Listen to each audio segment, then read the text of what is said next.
السلام علیکم ناظرین، کیسے ہیں آپ لوگ؟ خیریت سے ہوں گے۔ ہم نے جو سلسلہ شروع کیا تھا حج کے انتظامی امور کے اوپر ڈفرینٹ ویڈیوز بنانے کا، اس سلسلے کی ہم اگلی ویڈیو کے ساتھ آپ کی خدمت میں حاضر ہیں۔ آج کی ویڈیو میں ہم ویکسینیشن سے ریلیٹڈ پوچھے گئے جو جنرل سوال ہوتے ہیں اس کو ڈسکس کریں گے۔ تو اس میں سب سے پہلا سوال تو یہ پوچھا جاتا ہے کہ کیا ویکسین کروانا ضروری ہے حج پہ جانے سے پہلے؟ تو اس کا جواب سمپل یہی ہے کہ جی لازمی ہے، پرائیویٹ جو جا رہے ہیں ان کے لیے بھی اور جو سرکاری اسکیم کے ساتھ جا رہے ہیں ان کے لیے بھی لازمی ہوتی ہے ویکسین کروانا۔ اچھا، دوسرا سوال یہ ہوتا ہے کہ کیا اس ویکسینیشن کے لیے کوئی ایڈیشنل پیمنٹ کرنی پڑتی ہے؟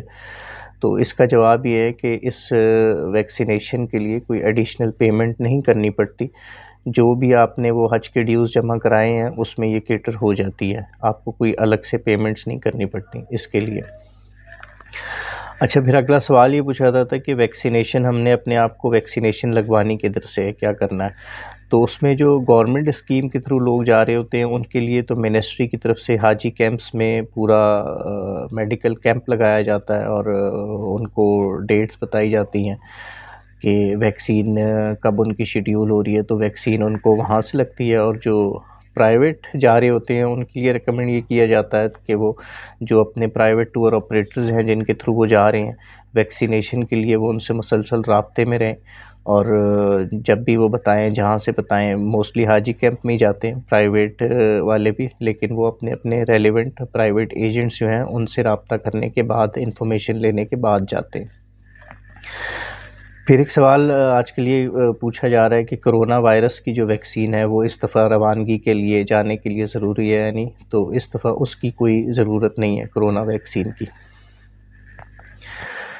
پھر ایک سوال یہ پوچھا جاتا ہے کہ ہم نے جو ہے وہ روانگی سے کتنے دن پہلے ویکسینیشن کروانا ضروری ہے؟ تو پریفر یہ کیا جاتا ہے کہ جب آپ کی جو فلائٹ آپ کی اناؤنس ہوئی ہوئی ہے، فلائٹ شیڈیول جب آپ کو مل چکا ہے، تو فلائٹ جس دن بھی آپ کی ہے اس سے کم از کم 10 دن پہلے حاجی کیمپ میں ویکسینیشن لگنا شروع ہو جاتی ہے، تو آپ کم از کم 10 دن پہلے جا کے ویکسین لگوا لیں۔ اچھا، پھر ایک سوال یہ ہوتا ہے کہ ویکسین کا جو آپ کا شیڈیول تھا یا جس دن بتائی گئی تھی اس دن آپ نہیں جا سکے، نہیں لگوا سکے، تو کیا کرنا ہے؟ تو ویکسینیشن کا یہ جو عمل ہے جب یہ ایک دفعہ حاجی کیمپس میں شروع ہو جائے گا تو پھر اگر کوئی اپنا شیڈیول مس بھی کر دیتا ہے تو 9 سے 5 وہاں ڈسپینسری کا ٹائم ہوتا ہے ویک ڈیز میں، تو کسی ٹائم بھی جا کے ویکسینیشن لگوائی جا سکتی ہے۔ پھر ایک سوال یہ پوچھا جاتا ہے اگر میں اپنا ویکسینیشن کارڈ، کیونکہ جب بھی آپ کو ویکسینیشن لگے گی حاجی کیمپ سے آپ کو ایک ویکسینیشن کارڈ ملے گا جو آپ کو سنبھال کے اپنے پاس رکھنا ہوگا، جو ایئرپورٹس پہ یا مختلف جگہوں پہ اس کو چیک بھی کیا جا سکتا ہے۔ تو اگر آپ کا وہ کارڈ گم ہو جاتا ہے تو آپ نے کیا کرنا ہے؟ آپ نے اپنے حاجی کیمپ جانا ہے، نیئرسٹ حاجی کیمپ، اور وہاں کی ڈسپینسری سے وہ ڈپلیکیٹ کارڈ ایشو ہو جاتا ہے۔ اچھا، پھر ایک سوال یہ پوچھا جاتا ہے کہ کیا میں ویکسینیشن جو ہے وہ جب ڈپارچر سے پہلے حاجی کیمپ سے جا کے کروا لیں؟ یعنی آپ کروا تو سکتے ہیں لیکن بہتر یہ ہوتا ہے کہ ویکسینیشن آپ اپنی روانگی سے 10 دن پہلے ہی کروائیں، کیونکہ ویکسینیشن کے بعد اکثر یہ ہوتا ہے کہ کسی کو بخار ہو جاتا ہے، ایک آدھ دن بخار رہتا ہے، تو اس طرح کی سچویشن ہے۔ اگر آپ بالکل روانگی کے ٹائم پہ لگوائیں گے تو پھر سفر میں مشکلات کا سامنا ہو سکتا ہے، اگر آپ بیمار پڑ گئے تو آپ کو تکلیف ہوگی، مشکل ہوگی، تو اس سے بہتر یہ ہے کہ جو سجسٹڈ طریقہ کار ہے کہ جانے سے 10 دن پہلے لازمی ویکسین لگوا لیں حاجی کیمپ سے، آپ اسی کو فالو کریں۔ پھر ایک سوال یہ پوچھا جاتا ہے کہ کیا اس ویکسینیشن کے کوئی سائیڈ ایفیکٹس ہوتے ہیں؟ تو نارملی اس کے کوئی سائیڈ ایفیکٹس نہیں ہوتے۔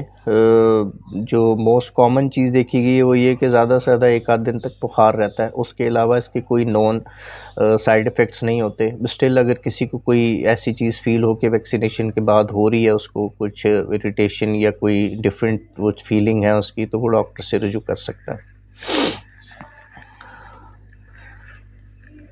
اچھا، پھر ایک سوال یہ پوچھا جاتا ہے کہ کیا جو مینڈیٹری ویکسینیشنز ہیں جیسے وہ ملیریا کی ہوتی ہے اور جو بھی ڈفرینٹ مینڈیٹری ویکسینیشنز ہیں، اس کے علاوہ یہ ہیپیٹائٹس کی اور اس طرح کی کوئی ویکسینز بندہ لگوا سکتا ہے، یعنی یہ سوال پوچھا جاتا ہے۔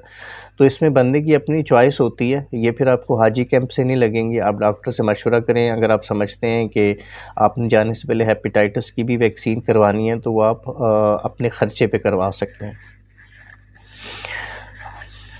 ایک سوال یہ پوچھا جاتا ہے کہ حاجی کیمپ میں جو ویکسینز ہوتی ہیں وہاں پہ جو آپشنل ویکسینز ہیں جیسے یہ ہیپیٹائٹس، یہ وہ لگانے کی فیسلٹی ہے یا نہیں؟ تو وہ بھی ہم نے پہلے بھی ذکر کیا کہ یہ فیسلٹی حاجی کیمپ میں نہیں ہے۔ اگر کسی نے یہ آپشنل ویکسینز لگوانی ہیں تو وہ اپنے خرچے پہ کسی بھی ڈاکٹر سے لگوا سکتا ہے۔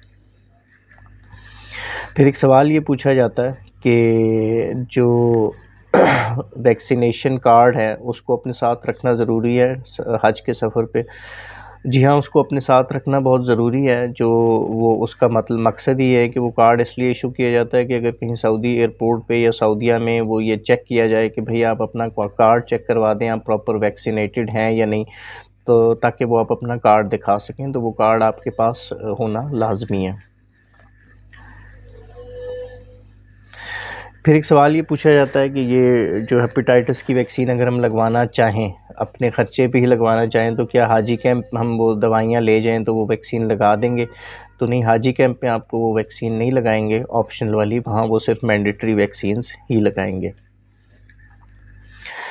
پھر ایک سوال یہ پوچھا جاتا ہے کہ کیا میڈیسنز میں اپنے ساتھ کیری کر سکتا ہوں یا نہیں؟ تو بالکل آپ کر سکتے ہیں۔ جو میڈیسن آپ نارمل اپنی پرسکرائب کی ہوئی ہیں ڈاکٹر نے، آپ کھاتے ہیں، کسی بلڈ پریشر کی دوائی ہے یا کوئی شوگر کی دوائی ہے، اور بھی جو بھی مرض ہے جس کی دوائیاں اگر آپ ریگولر کھا رہے ہیں تو وہ آپ ڈاکٹر سے لکھوا کے وہ دوائیاں رکھ سکتے ہیں۔ وہ دوائیاں جو آپ ڈاکٹر سے لکھواتے ہیں وہ آپ خریدتے ہیں، اس کے بعد حاجی کیمپ جاتے ہیں وہ دوائیوں کو لے کے۔ یہ جب آپ ویکسینیشن کے لیے جاتے ہیں تب بھی یہ کام ہو سکتا ہے، جب آپ اپنے ڈاکومنٹس لینے کے لیے جائیں گے تب بھی یہ کام ہو سکتا ہے کہ وہ دوائیاں جو ڈاکٹر نے آپ کو لکھی ہوئی ہیں وہ آپ جتنے بھی دن کے لیے جا رہے ہیں، 30 دن کے لیے، 40 دن کے لیے، اتنی مقدار میں وہ دوائیاں لیں اور حاجی کیمپ سے جا کے پھر ان دوائیوں کو سیل کروا لیں۔ وہ آپ کو بیگز دیتے ہیں، اس کو پھر وہ سیل کر دیتے ہیں، تو وہ پھر آپ اپنے جو لگیج ہوتا ہے اس میں ساتھ لے جا سکتے ہیں۔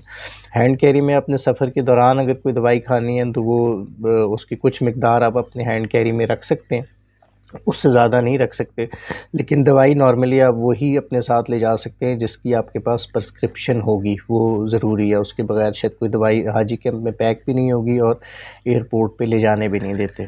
پھر ایک سوال یہ پوچھا جاتا ہے کہ میں یا ہربل یا دیسی میڈیسنز اپنے ساتھ لے جا سکتا ہوں؟ اس کا جواب ہے نہیں، یہ الاؤ نہیں کرتے ہربل یا دیسی میڈیسنز۔ پھر ایک شوگر کے مریضوں کی طرف سے اکثر یہ سوال ہوتا ہے کہ وہ انسولین لے جا سکتے ہیں اپنے پاس؟ تو جی، وہ انسولین لے جا سکتے ہیں، کیری کر سکتے ہیں، بس ڈاکٹر کی پرسکرپشن ضروری ہے۔ وہ انسولین اپنے ساتھ لے جا سکتے ہیں۔ انسولین جو وہاں پہ رہائشیں ہیں وہاں پہ وہ کولنگ فریج وغیرہ اویلیبل ہوتے ہیں، وہاں اس میں رکھ سکتے ہیں۔ پھر حج کے دنوں میں بھی جو مینا میں آپ کے کیمپ ہوتے ہیں ادھر مختلف فریزرز وغیرہ پڑے ہوئے ہوتے ہیں، تو آپ کسی میں بھی اپنے کیمپ کے قریب ان انسولین کو سٹور کر سکتے ہیں، تو انسولین آپ اپنے پاس لے جا سکتے ہیں۔ پھر کچھ لوگ یہ سوال بھی پوچھتے ہیں کہ لائف سیونگ ڈرگز آپ اپنے لگیج میں لے جا سکتے ہیں، یعنی جواب ہے کہ اس طرح کی کوئی میڈیسنز ہے اگر وہ ڈاکٹر کے مشورے سے کوئی پیشنٹ اس دوائی کو یوز کر رہا ہے اور اس کو کسی وقت بھی ضرورت پڑ سکتی ہے تو وہ دوائی پرسکرپشن اگر ڈاکٹر نے پرسکرائب کی ہوئی ہے تو وہ آپ خرید سکتے ہیں، حاجی کیمپ سے اس کی سیل پیکنگ کرا سکتے ہیں اور وہ اپنے ساتھ لے جا سکتے ہیں، بس آپ کے پاس اس کی پرسکرپشن ہونی چاہیے۔ تو یہ کچھ سوال تھے جو ویکسینیشن سے ریلیٹڈ مختلف لوگوں نے پوچھے تھے، ان کا ہم نے جواب دیا۔ آپ کے ذہن میں بھی اس سے ریلیٹڈ، ویکسینیشن سے ریلیٹڈ اگر کوئی سوال ہو تو آپ ویڈیو کے کامنٹس میں پوچھ سکتے ہیں۔ ہمارا ایک فیس بک پہ حج اینڈ عمرہ کا گروپ ہے، اس پہ آپ پوچھ سکتے ہیں۔ ایک واٹس ایپ کا نمبر دیا جا رہا ہے، اس پہ آپ پوچھ سکتے ہیں۔ تو انشاءاللہ ہم پھر جلد اگلی ویڈیو کے ساتھ دوبارہ حاضر ہوں گے۔ اپنا خیال رکھیے گا۔ اللہ حافظ۔